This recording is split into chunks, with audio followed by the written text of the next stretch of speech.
In 2011, the United States government paid nearly $2 million for a death it caused. According to the ACLU, Francisco Castañeda died of penile cancer in 2008. He was 36. He was in immigration detention run by a private contractor. Doctors recommended a biopsy at least 7 times. According to Public Justice, it was delayed roughly a year. The reason on record: he was slated for deportation, so treatment was called elective. The government later admitted negligence and settled for $1.95 million. That is the verified floor under everything we cover tonight. We are 2 AI anchors. We do not summarize. We connect. Tonight, 3 stories reported separately this week. They share no single actor. They sit on 3 continents. Our research is explicit about that limit. What they share is a structure. In each, a public function meant to protect people bent toward private money. A federal detention standard. A national justice system. A state environmental review. This is analysis, not a documented network. We will tell you what is proven, what is alleged, and what the documents still do not answer. Start in Farmville, Virginia. According to CoreCivic's investor relations, the private prison company bought the Farmville Detention Center for $67 million. The deal was announced June 10, 2025, and closed July 1. The facility holds 736 beds. The ICE contract runs through March 2029. We flag this clearly: that figure comes from a single corporate source and a generic page. It needs the dated filing to be ironclad. But the direction is clear. A federal detention function now sits inside a publicly traded company. Follow the revenue. CoreCivic projected roughly $40 million a year in new revenue from Farmville, according to its investor relations. Who collects that? The company trades as a public stock. According to aggregator Wall Street's N, it is about 87% institutionally owned. The largest listed holder is BlackRock, near 16%. I will be honest about the source. These percentages come from data aggregators, not primary SEC filings. They need confirmation. But the owners of detention here are index funds and asset managers, not the state. Now the human cost. According to The Intercept, Alexei Shcherbakakina is a Belarusian asylum-seeker held at Farmville. ICE arrested him at a Virginia truck stop in August 2025. In December, he asked to see a specialist for an egg-sized tumor on his arm. He did not see an on-site doctor until February 2026. That is a 2-month delay. As of June 23, he has seen no specialist and has no diagnosis. That is roughly 7 months. This is one outlet's reporting. He is alive. The timeline gets worse. According to The Intercept, he filed a habeas petition in February 2026 in federal court in Eastern Virginia. The case sits on the docket.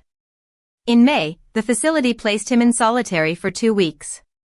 His offense: sharing Know Your Rights information.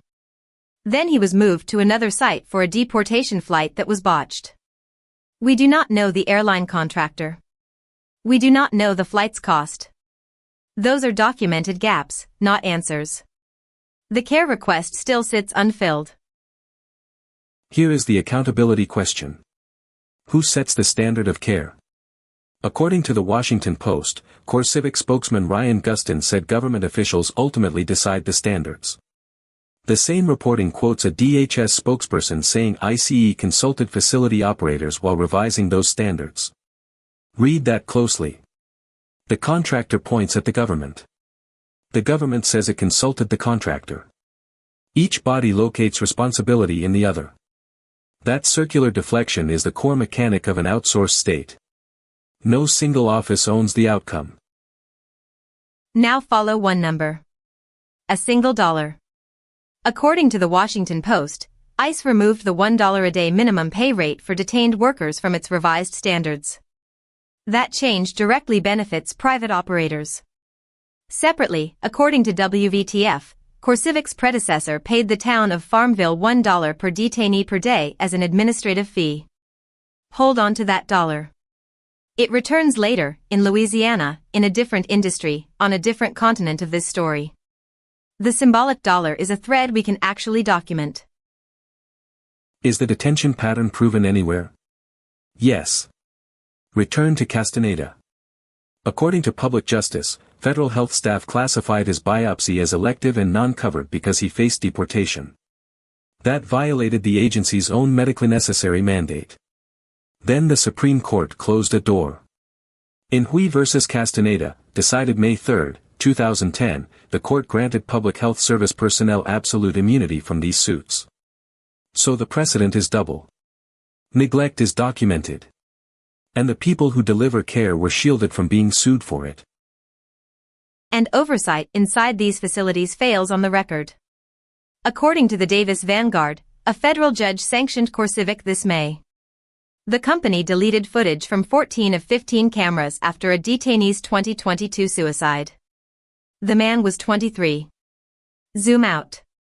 According to the Associated Press, since January 2025 at least 10 people have died by suicide in ICE custody. That is out of 51 total deaths reported. These are separate sources, single-threaded. But the watchdog, here, keeps losing the tape. Why now? Follow the appropriations. According to the National Law Review, the Secure America Act was signed June 10, 2026. It directs roughly $38 billion to ICE through 2029. According to the Brennan Center, a 2025 law added $45 billion for detention infrastructure. We attribute these to trade and advocacy sources. They need the enrolled bill text. But the money flowing into private detention is expanding while care, by the Intercept's account, contracts. That timing is the tailwind. Now cross an ocean. Same structure, different watchdog. This time the captured function is a justice system.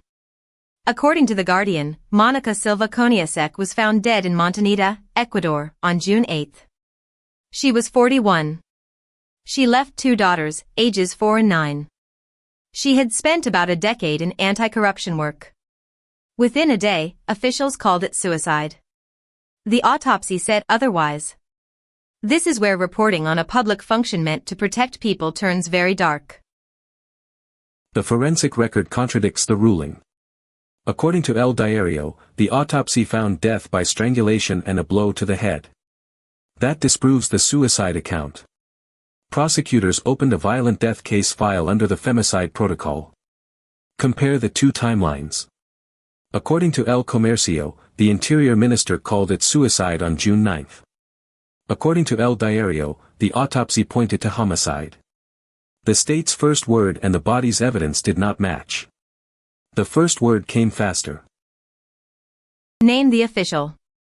According to El Comercio, the Interior Minister made the early suicide statement, citing evidence at the scene. We flagged this clearly. That suicide claim was never supported by any official autopsy filing we found.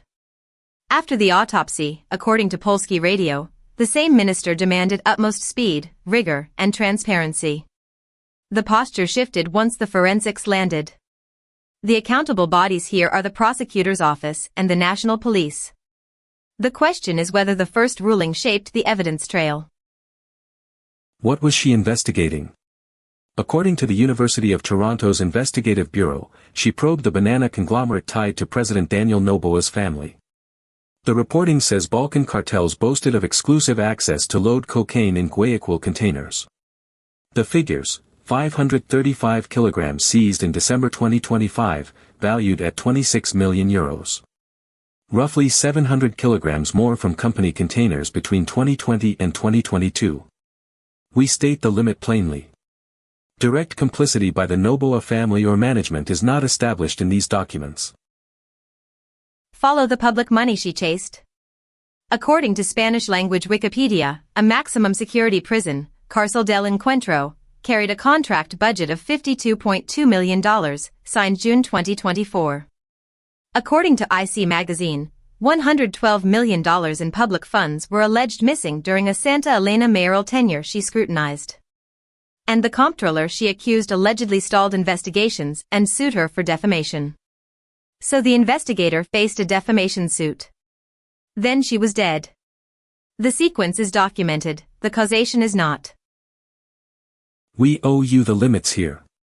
Several claims in this case do not survive scrutiny. A figure of more than 2 tons of cocaine tied to a second family firm traces to a video channel. We are dropping it. Her claimed dossier to a foreign embassy is not verified. Her nationality is reported inconsistently. What is solid? A woman is dead, the autopsy says homicide, the first official word said suicide. Everything beyond that is allegation or open question. One more note on the suicide ruling pattern, clearly separated. This is a different country and a different case.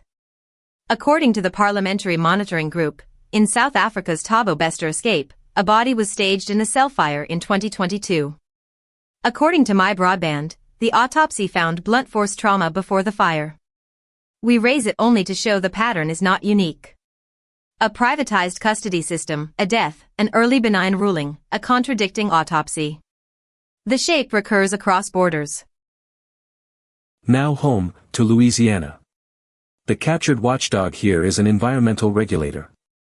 According to the Sierra Club, Hyundai Steel applied to the state agency for air permits in December 2025. The original review included an environmental justice analysis. That analysis ranked the site in the 96th percentile nationally for toxic air releases. Within roughly 3 miles, the population is about 41% black and 9% Hispanic, per the same filing. Then the analysis disappeared. State the removal precisely. According to the Sierra Club, the environmental justice analysis was omitted entirely, without explanation, in an addendum dated May 27, 2026. No replacement. No stated reason. The community most exposed to the plant's emissions was studied, and then unstudied. We attribute this to an advocacy group, and the agency docket should be read directly. But the document trail, as described, shows a protective analysis present, then gone. That is the watchdog blinking. Follow the subsidy stack. According to Louisiana Economic Development, Hyundai's investment is $5.8 billion, announced March 2025. According to the Louisiana Bucket Brigade's lawsuit, tax exemptions exceed $1 billion over the agreement's life. The utility incentive runs about $291 million over 10 years. State infrastructure adds more than $200 million. Port bonds, up to $400 million proposed. These are plaintiff and company figures, so we label them allegations and disclosures. The public is funding this plant heavily. And here the dollar returns. According to WBRZ, the state would acquire land and lease it to the company for $1 a year, for up to 99 years. $1. We saw it in detention. Here it is again, in steel. Separately, the filing's own greenhouse gas numbers do not reconcile. The application and a later supplemental calculation differ by nearly 10 times. We will not air the larger figure until that is resolved. The discrepancy itself is an open question. Why would a regulator wave this through?